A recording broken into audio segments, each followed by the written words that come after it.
ايه ده يا عم؟ مرة 2 من 20 يقوم ما بقى جامد قوي. 15 من 20. ما العيال الشاطرة دي تتقفل ازاي؟ بيعملوها ازاي؟ انا في امتحان اخر السنة كده هنقص كل ده؟ انا لو نقصت ده كل ده تبقى مصيبة. انا بذاكر كويس، بذاكر كويس قوي. امال ايه اللي بيحصل؟ ما انا مش شايف ان انا بعمل حاجة غلط. ما انا سمعت المحاضرة وسامعها كويس وقاعد مركز وقايل لهم من جوه محدش يتكلم، انا بذاكر المحاضرة. لما جيت احل غلطت كل الغلطات دي في وقت الامتحان، ما بجيبش درجة كويسة. انا تعبت والله. والله انا تعبت. انا ليه مش زيهم؟ انا ليه مش زيهم؟ امال إيه احسن مني؟ المشكله فين؟ عايز حد يقول لي اعمل ايه؟ انا تعبت. انا ليه مش زيهم؟ انا ليه مش زيهم؟ امال إيه احسن مني؟ المشكله فين؟ عايز حد يقول لي اعمل ايه؟ انا تعبت. السلام عليكم ورحمة الله وبركاته. ازيكم عاملين ايه؟ يا رب دايما تكونوا بخير وصحة وعافية وسلام. النهارده بإذن الله هنتكلم عن، طبعا انت شفت الفيديو اللي انا سبته لك في بداية الفيديو وشفت الغلطات وشفت ان الطالب اللي انت شفته محبط وعنده مشاكل كتيرة جدا، وهو بيقول لك ان هو كان بيذاكر جدا وقافل على نفسه باب الأوضة، ورغم كده ما بيجيبش درجات حلوة في الشامل. طب هل الدرجات دي هي اللي هيجيبها في آخر السنة؟ تساؤلات كتير ودماغه مشتته واسئله كتير بتدور في دماغه. طيب احنا هنجاوب لكم على الاسئله دي كلها في فيديو النهارده. تابع معايا الفيديو وباذن الله هجاوب لكم على كل المشاكل دي. طيب اول مشكله بتقابلنا وهي ان الطالب بيذاكر كتير جدا ورغم كده ما بيجيبش درجه حلوه في الشامل، او بيغلط في الواجب كتير، او مثلا ما بيكونش لامم بكل افكار الدرس اللي هو ذاكره دون. فهجاوب لكم على المشكله دي، والمشكله دي ليها 3 اخطاء جامدين جدا الطلبه كلها بتاع فيهم. فهوضح لكم الاخطاء دي وهوضح لك الحل بتاعهم كمان. لكن يا صديقي العزيز، لو انا قلت لك الاخطاء دي او الغلطات دي وقلت لك الحل بتاعها كمان وانت ما نفذتش الحل، كانك ما سمعتش الفيديو خالص ومش هيبقى ليه اي 30 لازمه. فاسمع الغلطات واسمع الحل بتاعها، ويا ريت تنفذه عشان يكون الفيديو اللي انت سمعته ده ليه فايده عندك وكمان يفيدك في اخر السنه. اول حاجه كده من الاخطاء ان الطلبه بتاع فيها في حته ان الطالب بيذاكر كتير جدا وبيعمل اللي عليه كله، وفي الاخر بيجي يغلط في الشامل او بيغلط في الواجب وغلطات كتيره جدا وبيجيب درجات تخليه يحبط او ما بيكملش.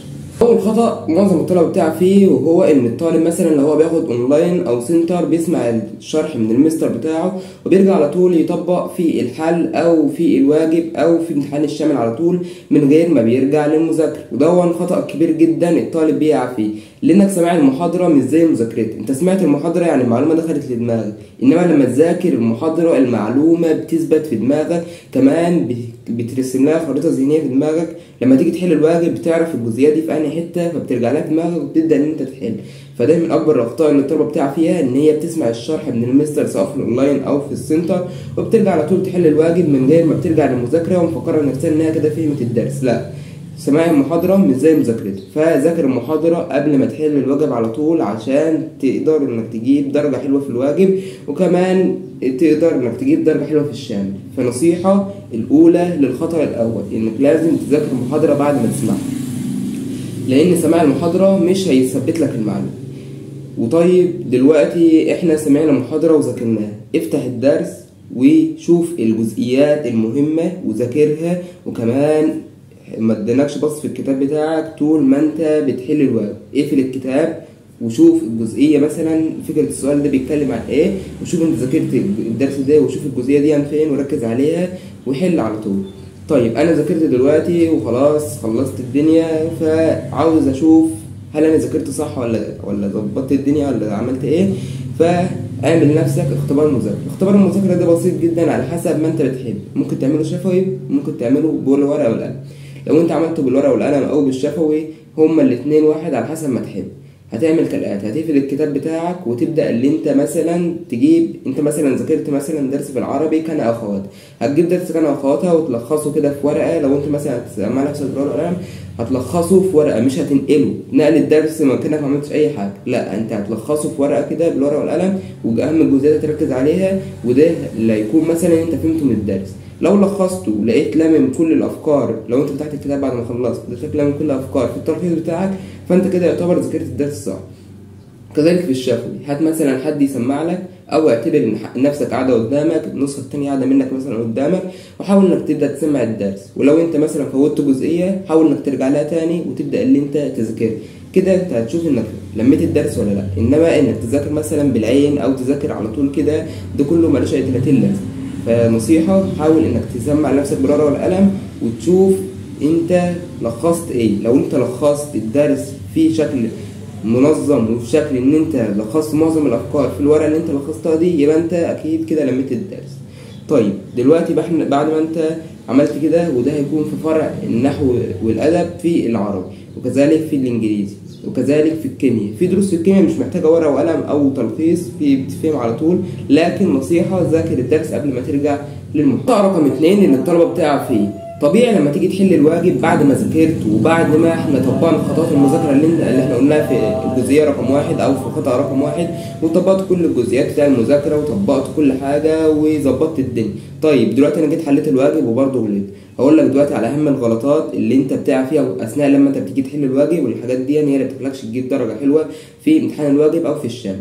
اول حاجه كده لازم تفتكرها او لازم تخليها في بالك، انك مش انسان آلي وهتجيب 100%، لا لازم تغلط عشان لما تغلط تتعلم. مفيش انسان في الدنيا بيتعلم من اول مره، لازم تغلط وتقع عشان تتعلم. بس الذكي اللي يغلط ويتعلم ويكتب الغلطات بتاعته دي في نوتة او كراسه، ويشوف كده الجزئيات اللي هو غلط فيها دي ويركز عليها عشان ما يغلطش فيها تاني. الغبي اللي بجد هيغلط في الحاجات دي تاني. لا، انت لما تغلط في الجزئيه دي لازم تتعلم عليها كده عشان ما تغلطش فيها تاني، سواء في امتحان شامل سواء في امتحان اخر السنه.